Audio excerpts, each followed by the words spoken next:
le principe unifié du tout, on va comprendre que nous avons des plans incarnés ou des mondes en nous incarnés, énergie, matière, et d'autres qui ne le sont pas. Ces autres sont avant, à chaque instant, dans la roue d'une vie. En fait, le fonctionnement est une roue et n'est pas un monde linéaire avec voilà, une ligne. Et donc, il faut comprendre que donc nous sommes autant terriens qu'extraterriens, de terriens et extraterrestres quelque part. On est obligé d'être dans ces domaines impalpables à chaque instant pour se projeter dans une vie terrestre à chaque instant. Et donc, comme c'est une roue, eh bien, tout le monde est de toute façon indépendant et interdépendant. Donc, c'est assez intéressant et, parce que ça va jouer sur la notion d'espace-temps aussi. Alors, pour revenir à ta question, tout humain a des expériences terrestres, potentiellement. Mais tout terrien n'est pas forcément humain. Alors, pendant longtemps,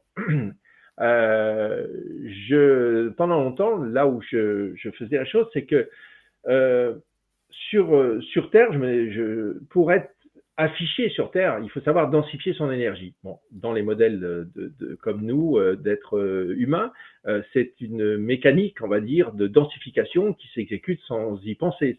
Ça fait partie de notre modèle d'existence. Par contre, il y a potentiellement ce que je crois, et je suis pas le seul, qu'il y a d'autres races, d'autres entités qui peuvent densifier leur énergie pour apparaître à nos yeux. Donc nous avons quand même un spectre que l'on voit qui est de 380 nanomètres à 700 nanomètres. Bon, c'est ce qu'on verrait de l'arc-en-ciel, ce qu'on appelle la lumière dense. Et donc, autour de toi, autour de moi, évidemment, il y a d'autres choses qui existent que je ne vois pas. Et pour autant qu'ils existent parfaitement. Donc, pouvoir se densifier pour apparaître aux yeux d'un terrien, ok. Maintenant, je pense que quand je dis que tout terrien n'est pas forcément un humain ou n'est plus forcément humain.